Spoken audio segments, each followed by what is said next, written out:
မင်္ဂလာပါခင်ဗျာ Victory Ground အင်္ဂလိပ်စာပညာတနာသင်တန်းမှာအားလုံးကိုကြိုဆိုပါရစေ။အင်္ဂလိပ်စာသင်ခန်းစာများကို Victory Ground အင်္ဂလိပ်စာပညာတနာသင်တန်းမှာလာရောက်၍အခမဲ့လေ့လာနိုင်ပါတယ်။ဒီနေ့အင်္ဂလိပ်စာမှာအသုံးများတဲ့စကားလုံးလေးတစ်လုံးဖြစ်တဲ့ way ဆိုတဲ့စကားလုံးလေးကိုလေ့လာမှတ်သားကြည့်ကြရအောင်။ way ဆိုတဲ့ဒီစကားလုံးလေးကတော့ participle အဖြစ် noun ဖြစ်ပါတယ်။သူ့ရဲ့အဓိပ္ပာယ်ကတော့မြန်မာလိုလမ်းလို့အဓိပ္ပာယ်ရတယ်လို့နောက်နီလန်းဆိုတဲ့အဓိပ္ပာယ်လည်းရှိပါတယ်ဒီနှစ်မျိုးနဲ့အသုံးများပါတယ်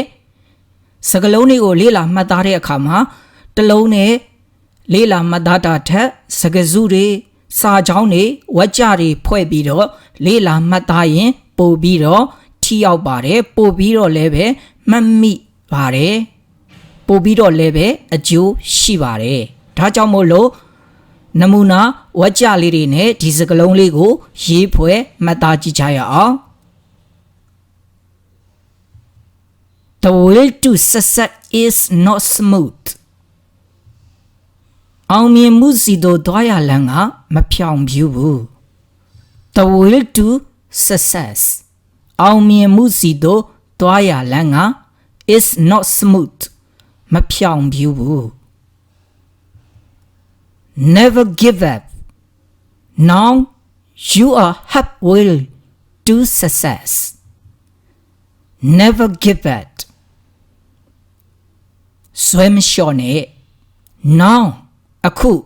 you are halfway to success. အောင်မြင်ဖို့လမ်းတစ်ဝက်ရောက်နေပြီဒီစာကြောင်းလေးတွေမှာဝေးဆိုတဲ့အသုံးလေးကိုစကားလုံးလေးကိုထည့်ပြီးတော့သုံးထားတာဖြစ်ပါတယ် Now way off ဆိုတဲ့အသုံးလေးကိုလေ့လာကြည့်ကြရအောင် way off ဆိုတဲ့အသုံးလေးရဲ့နောက်မှာ ing လိုက်ပြရမှာဖြစ်ပါတယ်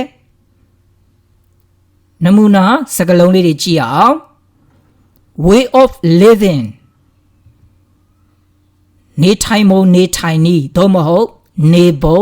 ထိုင်ပုံ way of doing လောက်ကိုင်ပုံလောက်ကိုင်နည်းသို့မဟုတ်လောက်ပုံကိုင်ပုံ way of thinking တွေးခေါ်ပုံတွေးခေါ်နည်းသို့မဟုတ်တွေးပုံခေါ်ပုံ way of speaking ပြောဆိုပုံပြောဆိုနည်းသို့မဟုတ်ပြောပုံဆိုပုံway of teaching သင်ကြားဖို့သင်ကြားနည်းအဲ့လိုစကားလုံးလေးတွေကို way of လေးကိုသုံးပြီးတော့ဖွဲ့စည်းလို့ရပါတယ်ဒီစကားလုံးလေးတွေကိုနမူနာစာကြောင်းလေးတွေနဲ့ဆက်လက်ပြီးတော့မှတ်သားကြည့်ကြရအောင် Your way of thinking is so good မင်းရဲ့တွေးပုံခေါ်ပုံကအရန်ကောင်းတာပဲ way of thinking တွေးပုံခေါ်ပုံ His way of living is so simple သူရဲ့နေပုံထိုင်ပုံကအရန်ရိုးစင်းပါတယ် way of living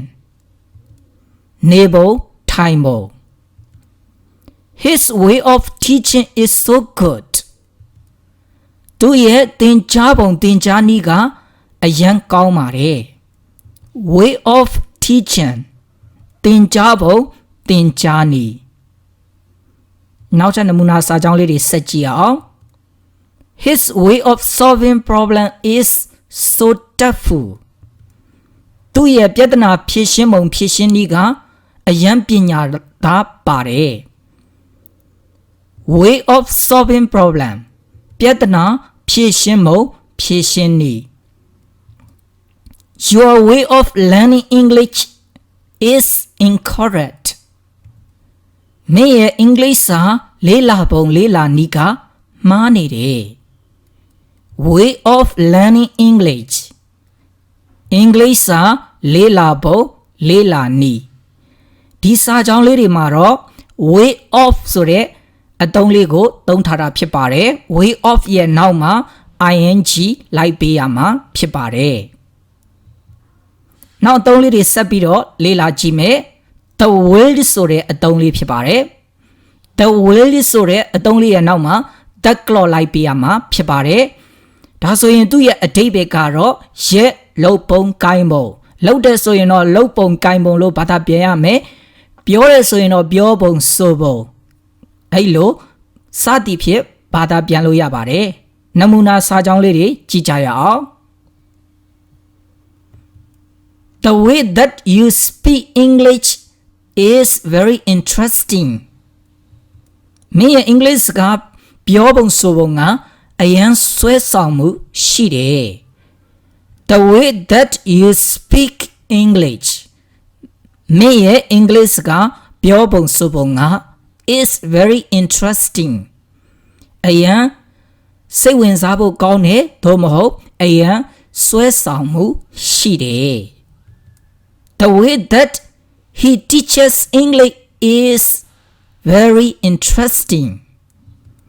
သူရဲ့ English စာသင်ကြားပုံသင်ကြားနည်းကအရန်စိတ်ဝင်စားဖို့ကောင်းတယ် The way that he teaches English သူရဲ့ English စာသင်ကြားပုံသင်ကြားနည်း The way that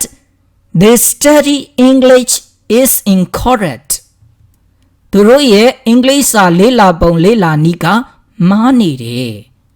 The way that they study English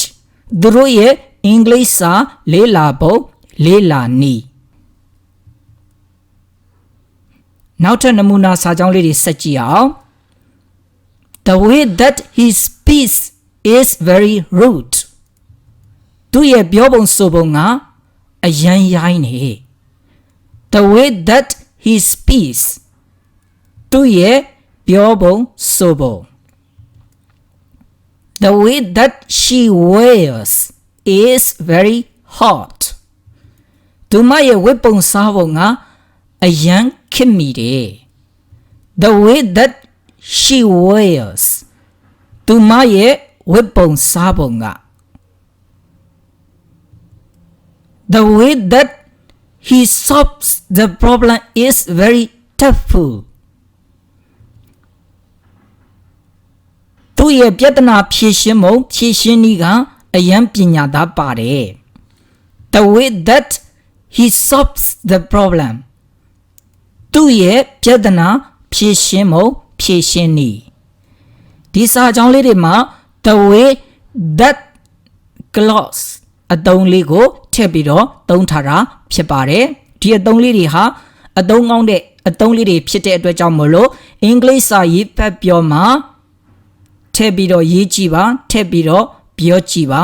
အကျိုးများပါလိမ့်မယ်နောက်အသုံးလေးဆက်ပြီးတော့ကြည့်အောင် There is no will ဆိုတဲ့အသုံးလေးဖြစ်ပါတယ် There is no will to bless but one သူ့ရဲ့အဓိပ္ပာယ်ကတော့နိုင်တဲ့နီလန်မရှိဘူးဒီတော့နမူနာစာကြောင်းလေးတွေကြည့်အောင် There is no will to become rich overnight နေချင်းညချင်းချမ်းသာနိုင်တဲ့နီလန်မရှိဘူး There is no will to နိုင်တဲ့နီလန်မရှိဘူးဘာလုပ်နိုင်တဲ့လဲ to become rich ချမ်းသာနိုင်တဲ့ overnight နေချင်းညချင်း There is no way to solve this problem at once ဒီပြဿနာကိုချက်ချင်းဖြေရှင်းနိုင်တဲ့နည်းလမ်းမရှိဘူး There is no way to နိုင်တဲ့နည်းလမ်းမရှိဘူး To solve this problem ဒီပြဿနာကိုဖြေရှင်းနိုင်တဲ့ at once ချက်ချင်း There is no way to escape from the death တေခြင်းတရားမှာလွတ်မြောက်နိုင်တဲ့နည်းလမ်းမရှိဘူး There is no way to နိုင်တဲ့နည်းလမ်းမရှိဘူး To escape from the death တေခြင်းတရားမှာလွတ်မြောက်နိုင်တဲ့ဒီစာကြောင်းလေးတွေမှာ There is no way to plus but one အသုံးလေးကိုထည့်ပြီးတော့သုံးထားတာဖြစ်ပါတယ်နောက်အသုံးလေးကတော့ on the way ရှေ့မှာစัจချက်နဲ့ be ကရိယာရှိပါမယ် on the way လမ်းပေါ်မှာဆိုတော့အဓိပ္ပာယ်ကလမ်းပေါ်ရောက်နေတယ်ဆိုတော့လာနေပြီသို့မဟုတ်သွားနေပြီအဲ့လိုအဓိပ္ပာယ်တွေနဲ့ဘာသာပြန်ရမှာဖြစ်ပါတယ်နမူနာစာကြောင်းလေးတွေကြည့်အောင် now I am on the way အခုငါလာနေပြီအဲ့တော့အခုငါလာနေပြီဆိုရင် now I am on the way ညာတော့အဖြစ်ပြောတာကတော့ I am coming အဲ့လိုပြောပါတယ်အဲ့ထပ်ပို့ပြီးတော့လေးလေးနက်နက်အစင်းမြင့်မြင့်ပြောချင်တယ်ဆိုရင်တော့ I am on the way သို့မဟုတ် I am on my way အဲ့လိုပြောရတာဖြစ်ပါတယ် on the way လာနေပြီ now I am on the way to Yangon အခုငါရန်ကုန်ကိုလာနေပြီသို့မဟုတ်အခုငါရန်ကုန်ကိုသွားနေပြီ on the way to လာနေပြီသို့မဟုတ်သွားနေပြီ now I am on the way to market အခုငါဈေးကိုလာနေပြီသို့မဟုတ်ဈေးကိုငါသွားနေပြီ on the way to လာနေပြီသို့မဟုတ်သွားနေပြီဒီစာကြောင်းမှာ on the way ဆိုတဲ့အသုံးလေးကိုထည့်ပြီးတော့သုံးထားတာဖြစ်ပါတယ်နောက်အသုံးလေးကတော့ on one's way to အသုံးလေးဖြစ်ပါတယ်ဒီ to ကတော့ proposition ဖြစ်တဲ့အတွက်ကြောင့်နောက်မှာ noun လိုက်မှာဖြစ်ပါတယ် on apostrophe s နေရာမှာ adjective အလုပ်ကိုလုပ်တဲ့ pronoun တွေကိုထည့်ပေးရမှာဖြစ်ပါတယ် possessive adjective pronoun လေးတွေထည့်ပေးရမှာပါ on my way to on his way to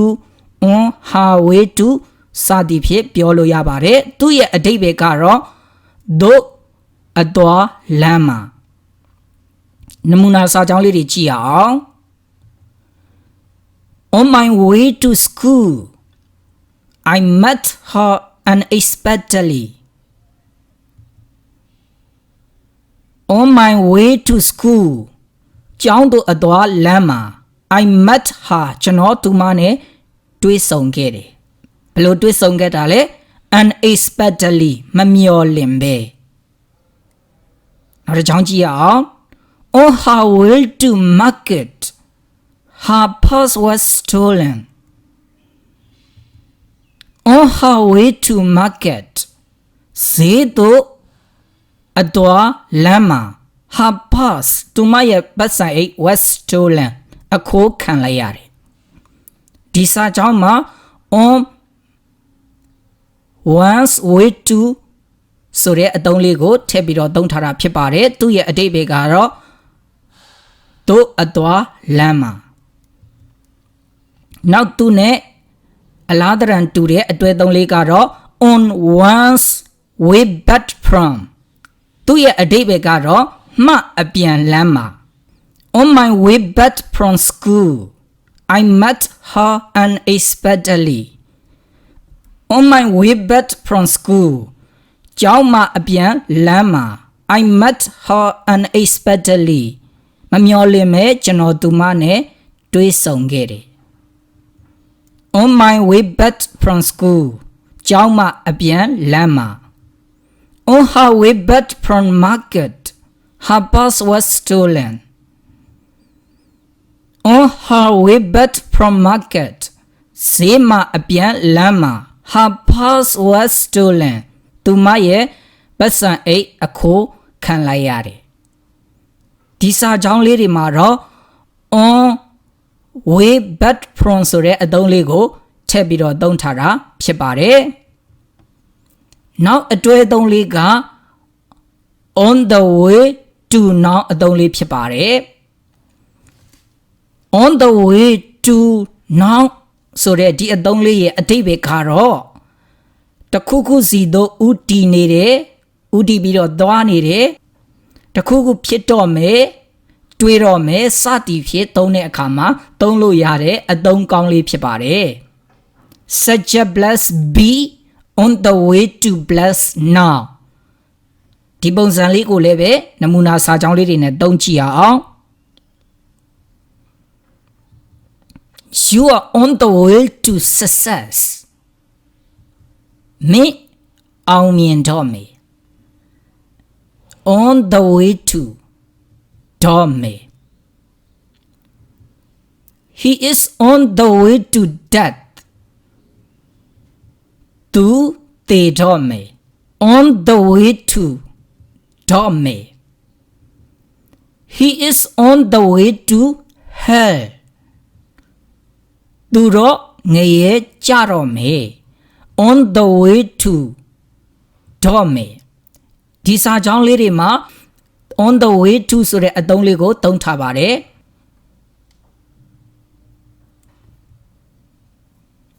နောက်အသုံးလေးကတော့ on the right way ဆိုတဲ့အသုံးလေးဖြစ်ပါတယ်